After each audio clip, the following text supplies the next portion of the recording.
Bonjour à tous les amis, alors aujourd'hui on se retrouve pour une vidéo un petit peu spéciale. Hier il y a eu la liste des 30 noms au Ballon d'Or 2022 et on va dire que moi j'ai été surpris par certains joueurs qui sont dans la liste et d'autres qui ne le sont pas. Il y a des grandes absences. On va commencer par la grande absence de Lionel Messi, qui est depuis 2005 que Messi n'avait pas été absent au Ballon d'Or. Bon, après, c'est normal, hein, avec sa saison qu'il a fait avec le PSG, et aussi il a quitté Barcelone, il est allé au PSG, il n'a pas fait une très bonne saison. C'est normal, mais ça fait quand même bizarre qu'il y ait Cristiano Ronaldo. Moi, j'étais surpris aussi qu'il y ait Cristiano Ronaldo et pas Lionel Messi. Certes, Lionel Messi a pas fait une très bonne saison, mais Ronaldo a pas fait aussi une super saison, même si il a eu plus de stats que Lionel Messi, Cristiano Ronaldo. Mais voilà, il y a la grosse annonce que je fais là, c'est que Lionel Messi n'y est pas, et ça me fait quand même, c'est bizarre, mais c'est normal. Mais je comprends pas pourquoi il y a encore Ronaldo dans cette liste au Ballon d'Or. Parce que certes, il a marqué autour de 25 buts à peu près, mais il n'a rien gagné avec Manchester United. Bon, il a porté un peu son équipe en Ligue des Champions, mais ils se sont arrêtés en huitième de finale, comme le Paris Saint-Germain avec Lionel Messi. Alors voilà, je suis étonné qu'il y ait aussi Cristiano Ronaldo dans cette liste. Après, surpris par d'autres noms comme Vlahovic. Vlahovic qui a été à la Fiorentina, qui est là à la Juve depuis le mois de janvier. Oui, bon, certes, il a fait une bonne saison hein, avec la Juve, mais pourquoi il est dans cette liste du Ballon d'Or? Bon, après, je suis quand même assez surpris de voir Vlahovic dans cette liste. Après, il y en a d'autres où je suis un peu surpris. C'est c'est que il y ait pas Rodrigo ni Kroos. Bon, après, on peut pas tout mettre comme joueur au Real Madrid.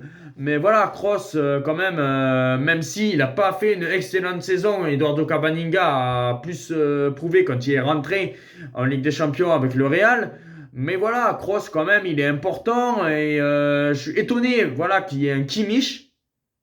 Parce qu'il y a Kimmich qui est dans la liste avec le Bayern de Munich et qui n'est pas un Kroos. Moi, j'aurais pensé plus qu'il y aurait Toni Kroos dans cette liste. Et bon, finalement, il y a eu Kimmich comme allemand. Alors, assez étonné que Toni Kroos ne soit pas là. Étonné aussi que Rodrigo ne soit pas là. Alors oui, certes, il n'a pas marqué énormément de buts en Ligue des Champions. Il n'en a marqué que 3 ou 4. Mais il a quand même marqué un doublé contre Manchester City. Très important. Parce que c'est grâce à Rodrigo que le Real va en prolongation et se qualifie pour la finale. Il marque un but très important aussi en quart de finale contre Chelsea. Alors, je suis étonné qu'il n'y ait pas aussi Rodrigo dans cette liste. Après, il y a 4 Français qui sont dans cette liste. Bon, Benzema, qui pour moi va avoir le ballon d'or ou qui doit être au moins minimum dans le top 2 de ce ballon d'or.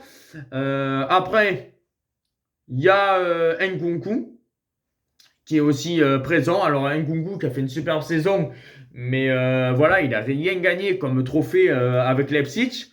Mais voilà, il a fait une bonne saison. Alors bon, je pense que c'est quand même assez normal qu'il soit. Bon, je pense pas qu'il va être bien très très haut.